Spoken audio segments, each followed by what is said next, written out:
Welcome to the Ricky Matthews Show from the Citizens Bank Studio. Hope you're having a great day as we continue to celebrate so many amazing people across this great state who are working so hard in the trenches to make this a great place to live, work, and play.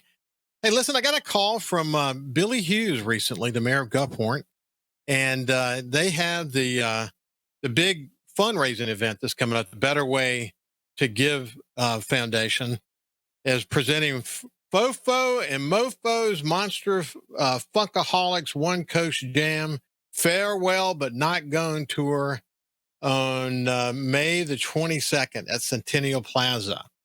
And they asked me to, I'm a former drummer. I haven't actually sat behind a set in a long time, but I think once a drummer, always a drummer.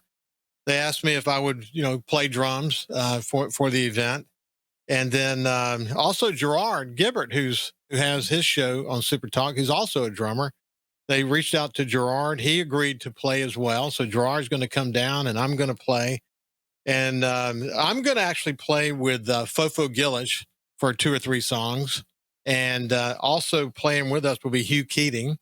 And then on top of that, let's see, Gerard's going to be playing with Mayor Jay Willis from Pascagoula. Of course, Fofo and I play together. Billy Hughes will be there.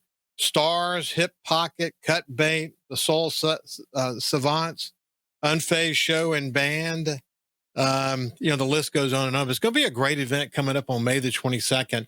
I'll have Fofo and Billy on in the really, really near future so we can talk a little bit more about this really important foundation that's focused on the homeless community. And this first effort they did last year was really successful. And they're going to do it again this year. And I'm looking forward to it. So I've been practicing a little bit, trying to have the drumsticks back in my hand, trying to get the beat back again. It's been fun kind of getting back in the swing of things. And it is a little bit like driving a car. Once you can get away for a while, you get behind the wheel, it comes back to you quickly. So I'm looking forward to being involved and contributing in any way I can to make it a successful event. Today, we've got a great show, someone I've been looking forward to catching up with. She's been on the show a bunch of times, but we haven't visited in a while. But it's Judy Young, Executive Director of Coastal Mississippi Tourism. And, we're going to kind of cover the spectrum today. Judy, how you doing?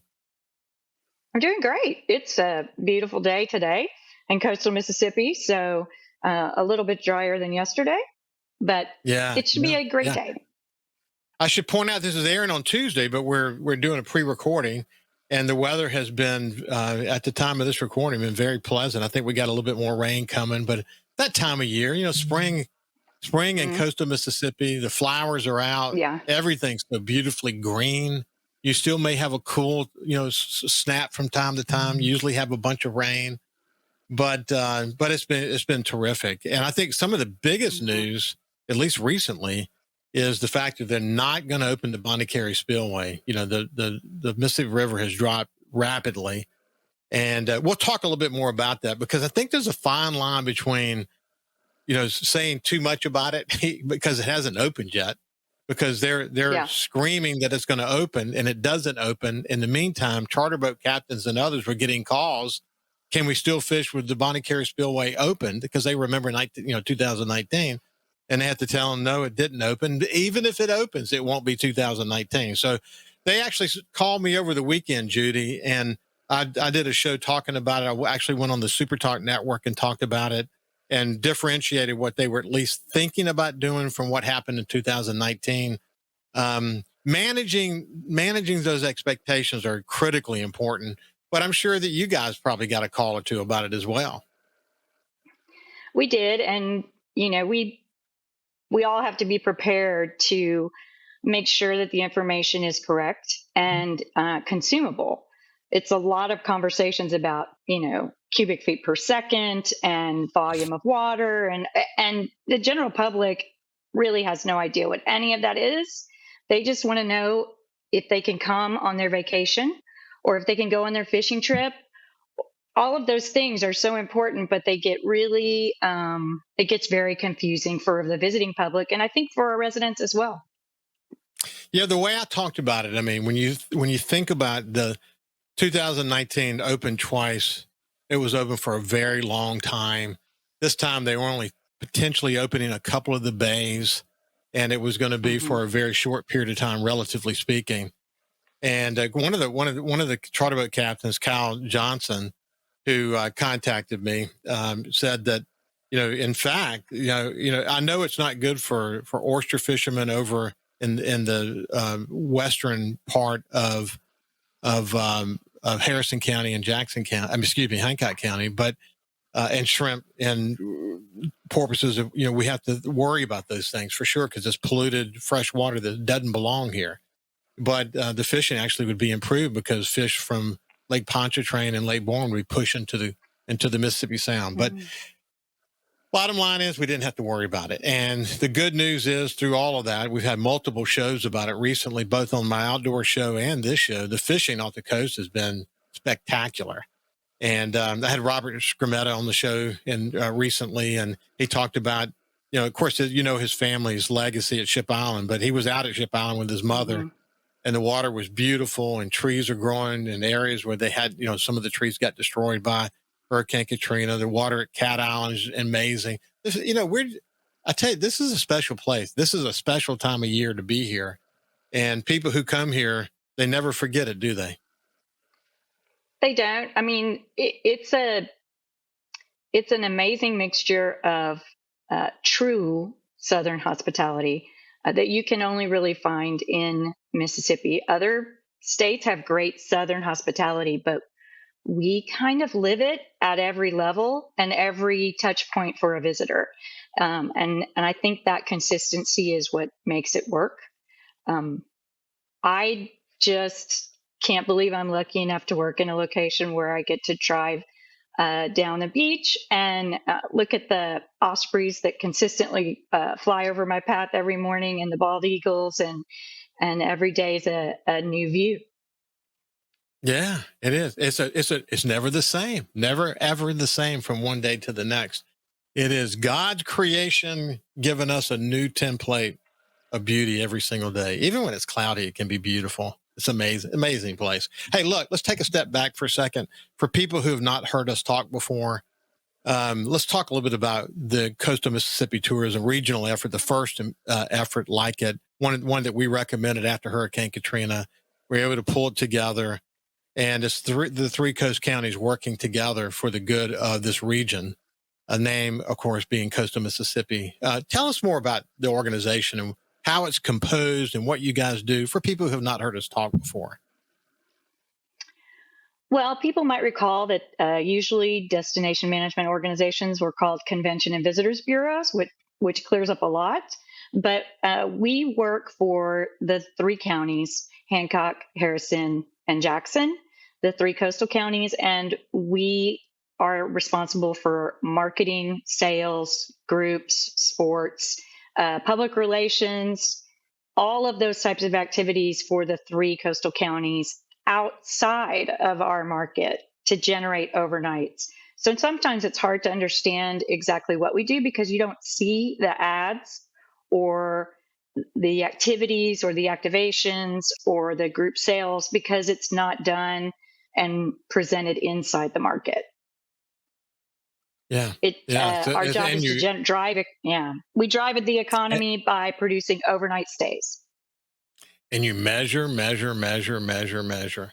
And we'll talk about some of the data over the past year. And of course, we're going into the summer months here soon. And, things will light up here in coastal Mississippi. What's also beneficial when you think about the money that coastal Mississippi spends on very, I would say very organized and very directed marketing, that in addition to that, you have casinos that have enormous marketing budgets, and they are so smart about how they market. Their database marketing, and at least in two cases, you're talking about charter services coming in here, which is about 25% of the business at the Biloxi Gulfport or Gulfport Biloxi Regional Airport Authority. It's amazing how diversified that is as a result of that. But when you add it together, man, there are a lot of marketing dollars going outside this market trying to bring people here, aren't there?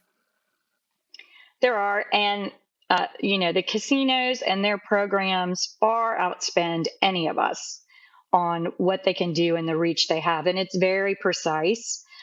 We are as precise, but not quite at a level that's so pinpoint and refined. We're really about destination recognition and getting that first impression that we are a great destination to come and visit, and that you're going to get more bang for your buck in our area than you may in other beach destinations, especially in the current climate that we're experiencing now. From a consumer spending standpoint right now, there's a little bit of a lean back to finding something that is a value for a family that also enables them to golf and game. Hey, we'll actually talk about that. We're once again in the national spotlight because of our incredible golf courses. We'll talk about that. It reminds me a little bit, this economic situation you just described reminds me a little bit of during the pandemic. This opportunity we have to be a competitive advantage because we are a drive-to market and so many people who come here drive. That's a great opportunity for us. When we come back on the other side, we'll continue our conversation with Judy Young from Coastal Mississippi Tourism. See you after this. Welcome back to the Ricky Matthews Show from the Citizens Bank studio. We're visiting with Judy Young, who's the Executive Director for Coastal Mississippi Tourism. And Judy, it's, as I mentioned when we went to break, it does kind of remind you, we had a big competitive advantage during the COVID crisis. And now that people are a bit more challenged, at least thinking a lot more about their disposable income when they're picking where they want to go on vacation. Maybe they're going to stay a little bit shorter period of time. That maybe they're not going to drive as far. Maybe they're not going to fly. But when you start thinking about all those elements, that actually plays really well for us, doesn't it? It works well because we can run the gambit. We can have that special night out that you save for your family vacation, but we can also have all of the mid-level price point locations to eat. Parking, for the most part, is free in the 3 counties. There's a few that have limited space, so there might be a small fee, but we have a lot of opportunity to make that dollar go further because you don't have to be, you're not consistently going to encounter a very high price point at every element of a vacation. You're going to splurge on maybe your lodging, splurge on one night out of the 4 nights you're here. And the rest of the time, you're going to enjoy the breadth and depth of coastal Mississippi, both in the water, out of the water, as well as, Gulf to table. So tourism is an economic driver, and it's hard to explain that often because there's so many front doors, right? Industrial development's pretty easy. The 10 front doors that generate X amount of dollars. We have thousands of front doors, and we have 28,000 employees in that industry in this area. And those are the people who deliver the product of a vacation. Yeah. And it's so important. Listen, I don't care who I'm talking to. It could be Tish Williams and her team over in Hancock County. It could be anyone in Jackson County. Of course, anytime I'm with Adele, some aspect of tourism is going to come up in my conversations with the casino guys. For sure, this is part of the conversation. But the fact that we're this collection of communities, like a show I did recently with Julian at the Walter Anderson Museum, they always repeat this important point, and that is that people who I like to say maybe the giant sucking sound coming off of I-10 who just show up in a place like Ocean Springs and are suddenly blown away by this place they didn't know much about or didn't know about at all. And they park and they start walking around and they visit the Walter Anderson Museum and they start to take it all in. And just by virtue of the way Julian set this thing up, it's not one that it's inwardly focused. Because of the way that the museum is organized, it makes you want to think about Horn Island and what that's all about. And they regularly will tell people, well, you should go down and look at Bay St. Louis. So they're covering the entire spectrum. But these collection of communities, each with as you've heard me say 1 million times, each with their own sense of place. It's, coming back to these doors that you talked about. That is a killer advantage, man. I mean, they're not just coming to one city. They come here and they end up touring the place and incidentally driving down one of the most beautiful Highway 90 Beach Boulevard drives in the entire United States with an unencumbered view to the south. You can't do that. You can't do that hardly anywhere anymore. But we've protected it, and it becomes for us just special. I mean, yeah, you think about the bridges and people walking on the bridges, and I mean, there's so many different little doors, as you pointed out, that make this, the collection of these experiences make this such a special place. But that makes it fun to market, doesn't it? It does. It gives you a broad spectrum of touch points for any number of very niche, narrow markets that want to be very specific in what they come here to do, to be able to also broaden that out across the 3 counties so that there really is a hub and spoke effort within a very condensed area. Makes for generational vacations. We used to call them grand vacations, where the grandparents would bring them down and take care. But it's a great place to visit. It's a great place to live. And I just recently read in one of the MDA reports that tourism for Mississippians generates about $3,600 per Mississippi resident in tax and savings and taxes per every Mississippi resident. I mean, the great foresight to handle the pandemic that way that we did enabled a whole new group of folks to come and encounter us and visit us and give us a huge opportunity. But we're the front door and the back door to economic development, true economic development. And we have challenges. It's hard to get communities to invest in lost leaders. And one of the biggest lost leaders is the physical presentation of our destinations. Is it clean? Is it clean all the time? Do we have good wayfinding? Do people feel safe? And it's easy to lose sight of those things when everything's rolling. But we're back at a point where at peak season coming in, we have a huge group of international tour operators coming in tomorrow. And not only for them, but for general population, we need to make sure that our communities present that we are proud of where we live. We take care of it. We keep it clean and we keep it safe. And that sets the expectation for visitors to do the same. It really is. I had so many realizations after Hurricane Katrina, but one was when Andres Juani, the famed architect and planner, he was a professor at the University of Miami and world renowned for his contributions to the whole new urbanist movement. Building towns people want to visit and walk around in. And I learned a lot about this from him.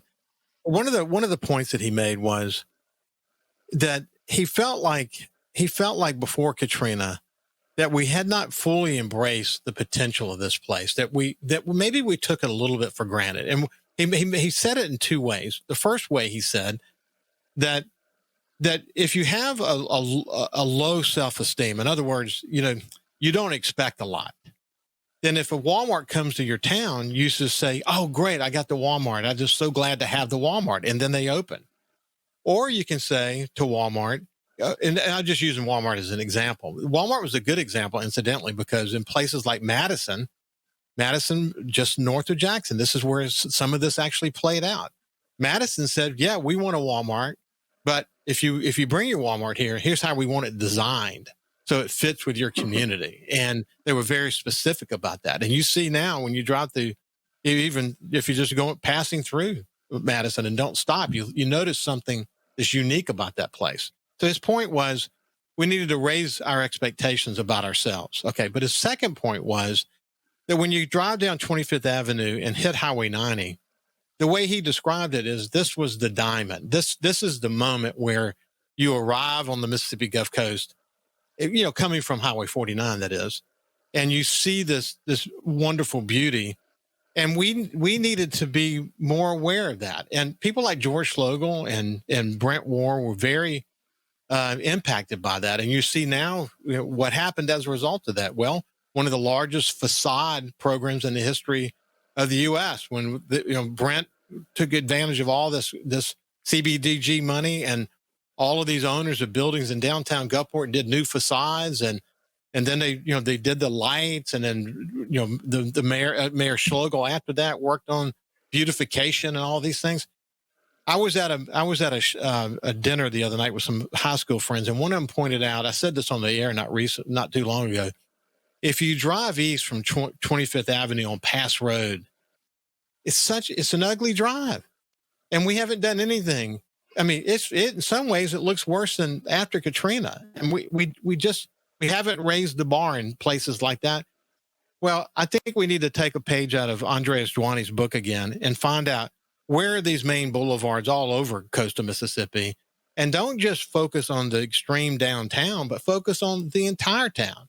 And how can we raise the bar? It makes it better quality of life for us, and it sends the impression to visitors when they see it that this is something special. If we had to put something in place 20 years ago when Hurricane Katrina hit, on that stretch that I'm talking about, but there are many more stretches like it all across coastal Mississippi, then it would be a better place today, because what would happen is you would grandfather folks in, and over time, highest and best use, maybe some new zoning, maybe some requirements for beautification would take place, and we would be in a better place.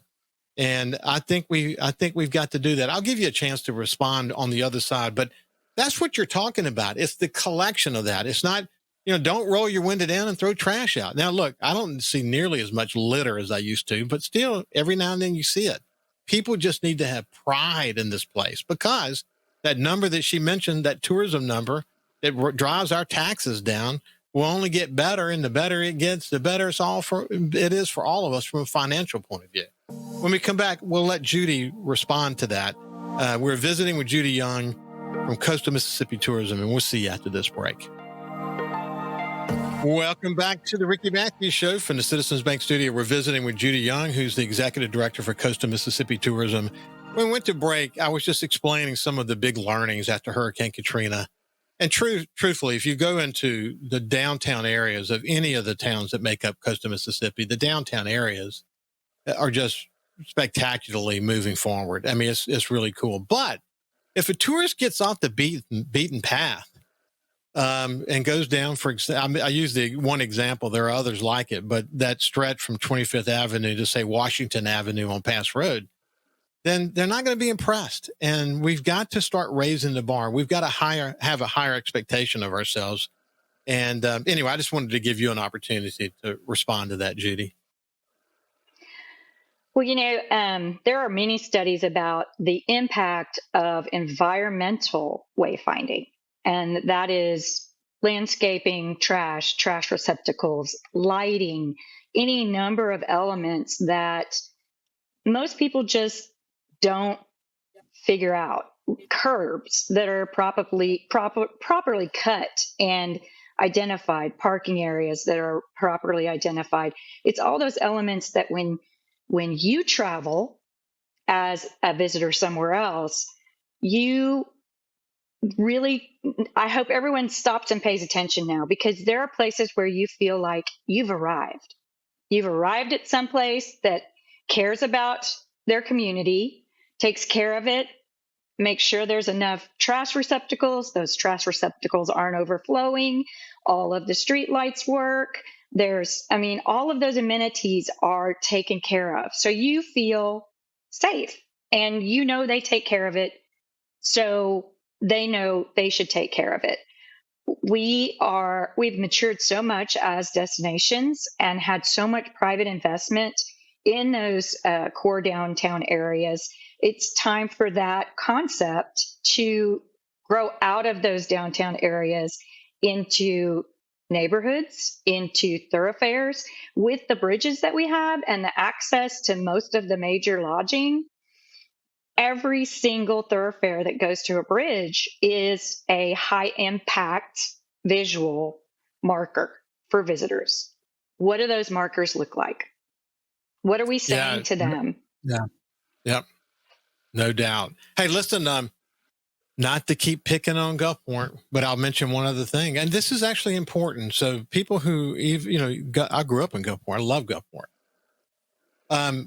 But the Air Museum and then the Train Museum, this train museum that we have, I'm not telling you anything you don't already know, but the Mueller brothers and their dramatic investment in that train museum, they built it with the knowledge of understanding what train museums existed around the world. They wanted this one to be global in significance, and that's what they built. Well, unfortunately, to get to this train museum, you got to pass through the areas that I'm talking about, into the air museum as well. So, it's just something we got to think about. Now, what happens is my friend's brother, just said that essentially what happens is you get used to going down it, you forget to look at it. You know what I mean? You're numb while you're driving. It's the same drive and you forget. What I want people to do who are listening to the show, next time you're driving, slow down. Don't wreck or anything, but look out the window and view for yourself. There's more we can do. There's a lot more we can do. And this is true of every city in coastal Mississippi. We'll shift gears. So, Judy, when you look at the numbers, what do the numbers tell you? Well, the numbers that we have for 2024 are really just kind of trickling in. And, we had a great year.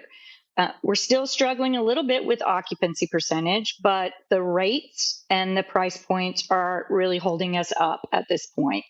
The level of competition is enormous, and we're holding our own. We I feel have a big opportunity this season to package up not only the great different attractions we have, but the bigger bang for the buck within that 4 to 6 hour radius. So that's where we're headed. We are huge contributors. Just out of the dollars that visitors spend in coastal Mississippi, which last year when we do visitor spend and induced, it's well over $3 billion. $3 billion. And so that it makes up 29%, almost 30% of the total visitor spend for the entire state of Mississippi in these 3 counties. We are a major industry. We're the 4th largest industry in the state, and we've got to be 4th or better here within the 3 counties. In addition, the local tax revenue from tourism generated is $36.7 million. I'm sorry, I messed that up. For $148.5 million, but we pay 36.7% of the whole state's local tax revenue, not state revenue, local tax revenue. Tourism really imports wealth. It imports new dollars.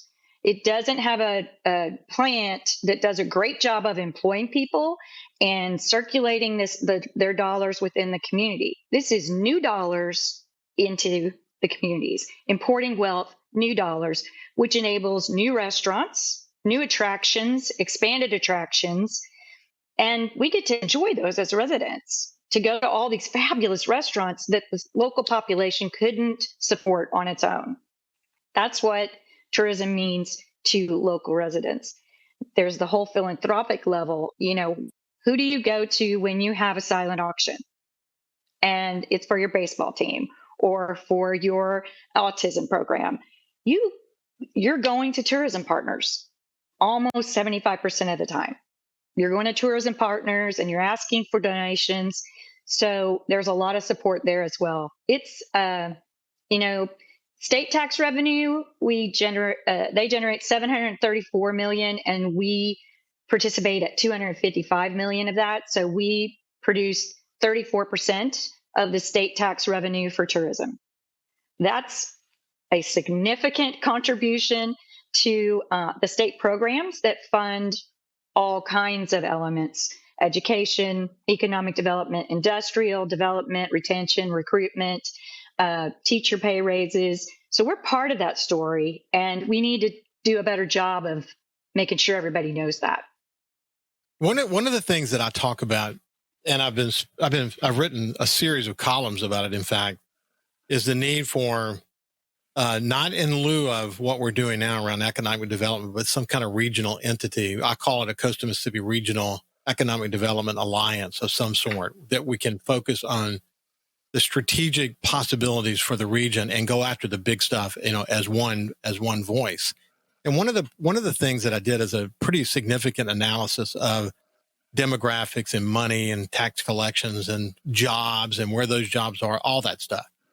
And one of the most important points that I say is that 15% of the state's population is in coastal Mississippi, but 25% of its revenue.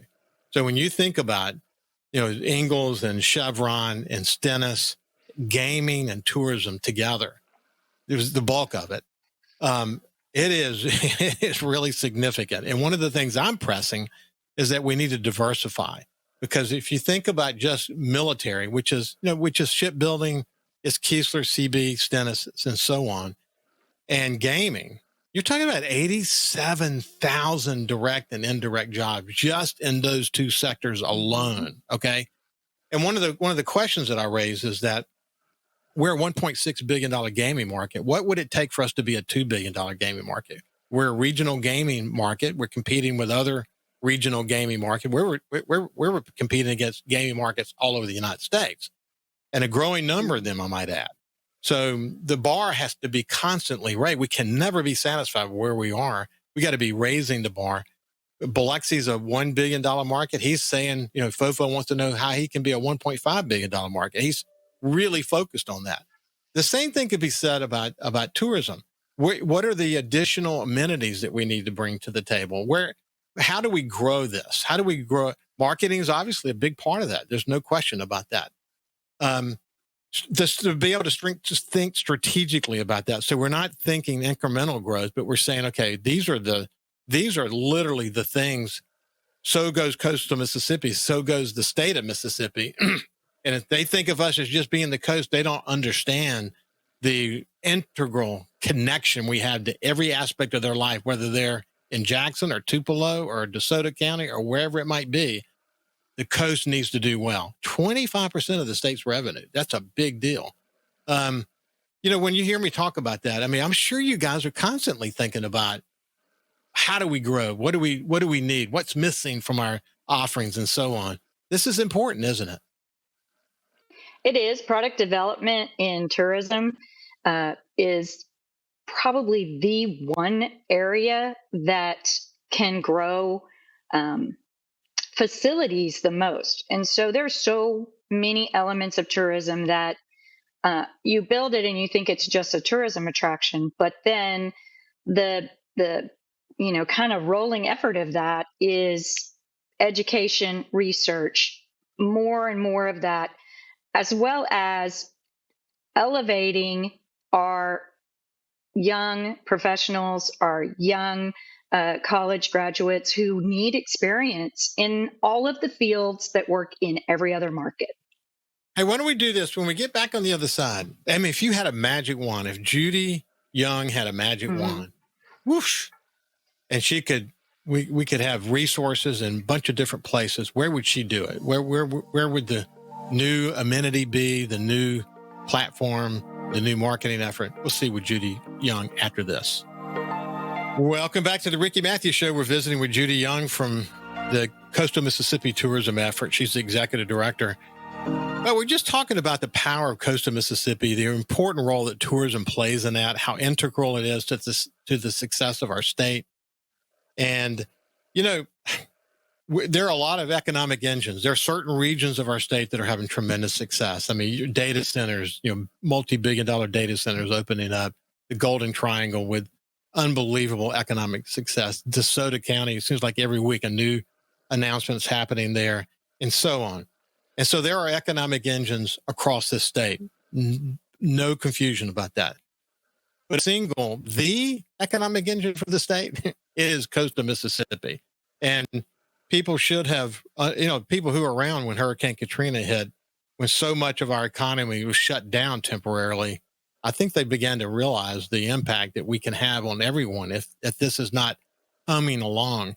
But if you had an opportunity to hum more, if I gave you this magic wand, what would you do? Would it be add an amenity or attraction or more marketing? I mean, What would you do?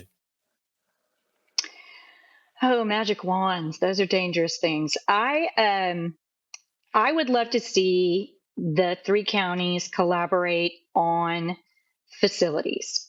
So the great thing about tourism is if you build a fully functional, well-designed sports complex that handles XYZ sports in this county, and this county handles XYZ, ABC sports.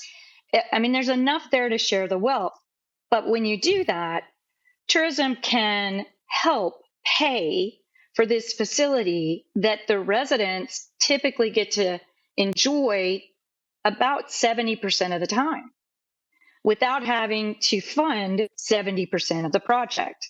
And across the country, that's what you'll see happening is government entities, state legislators are seeing that quality of life elements like that, a sports complex, an agricultural center, a performing arts center, are just as important to an industrial relocation client prospect as they are to the residents, as they are to tourism. So focusing on those kind of projects that are win-wins would be ideal for this area. There is plenty of lands. There's plenty of slabs out there that we can do some creative reuse with. They're already got infrastructure in for lighting, and some of them are not very well kept up. We could do a lot with those as well, enabling investment like that. And I know several of the counties have projects in the works for that, and we're very excited about it. But I'll give you an example. The investment in the Harrison County Fairgrounds. We host the Winter Classic Horse Show. 6 weeks. They bring in, if 800 horses come in, that reflects over 3,400 people minimum that come in with those horses. Now, they are a very high spend market. They spend 4 times as much as any other visitor does in a day. And so if we lose 800 of those horses because they're not confident that the ground in the covered arena isn't going to damage their horses, they're not going to come. And that means we lose millions from losing part of that group.